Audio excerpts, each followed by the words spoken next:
Halo Tribuners, kembali lagi dalam Tribun Jogja Update bersama saya Priska Ruri.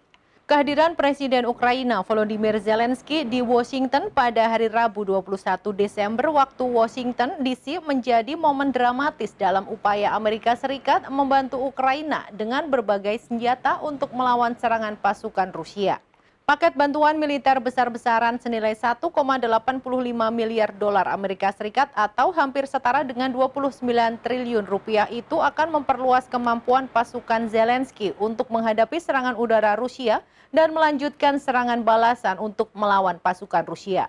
Bantuan militer terbaru Amerika Serikat juga memungkinkan Presiden Joe Biden untuk memenuhi komitmennya, salah satu permintaan medan pertempuran Zelensky yang paling mendesak, sistem pertahanan udara rudal Patriot.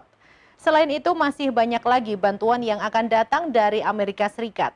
Di luar bantuan yang diumumkan pada hari Rabu, Kongres siap untuk menyetujui tambahan 45 miliar dolar Amerika Serikat atau 700 triliun rupiah dalam bantuan militer dan kemanusiaan untuk Ukraina.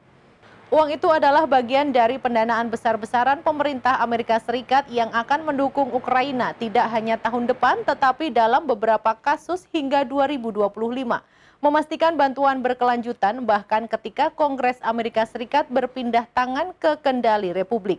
Inilah beberapa sistem senjata terbaru dan jauh lebih canggih yang disediakan Amerika Serikat seperti laporan dari Associated Press. Yang pertama adalah sistem rudal pertahanan udara Patriot. Sudah lama menjadi isu panas bagi Amerika Serikat dan sekutunya di wilayah yang diperebutkan di dunia sebagai perisai yang didambakan terhadap rudal yang masuk menghantam. Di Eropa, Timur Tengah, dan Pasifik mereka waspada terhadap kemungkinan serangan dari Iran, Yaman, dan Korea Utara. Zelensky dan para pemimpin Ukraina lainnya selama berbulan-bulan memohon kepada Amerika Serikat agar bisa mendapat sistem peluru kendali permukaan ke udara Patriot yang dapat mencegat rudal Rusia. Pejabat Amerika Serikat mengatakan pada hari Rabu mereka akan mengambil satu dari stok pelatihan Pentagon dan mengirimkannya ke Ukraina, menandai pergeseran dalam perhitungan Amerika Serikat. Para pejabat membahas rincian keputusan Patriot tanpa menyebut nama, mengutip kekhawatiran tentang keamanan operasional. Amerika Serikat selama ini enggan menyediakan sistem Patriot karena khawatir hal itu akan memprovokasi Moskow atau berisiko terkena rudal di dalam Rusia dan meningkatkan konflik. Yang kedua adalah pejabat Amerika Serikat tidak memberi penjelasan tentang komunikasi satelit yang akan dibeli di bawah inisiatif bantuan keamanan Ukraina yang menyediakan dana untuk pembelian senjata dan peralatan dari vendor komersial. Pada hari Rabu, pejabat pertahanan senior mengatakan bagian dari 850 juta dolar Amerika Serikat yang diumumkan hari Rabu akan digunakan untuk kontrak menambah kemampuan Ukraina yang ada saat ini. Pejabat tersebut mengatakan karena negosiasi kontrak yang sedang berlangsung, Pentagon hanya dapat mengatakan mereka sedang berbicara dengan sejumlah vendor komunikasi satelit.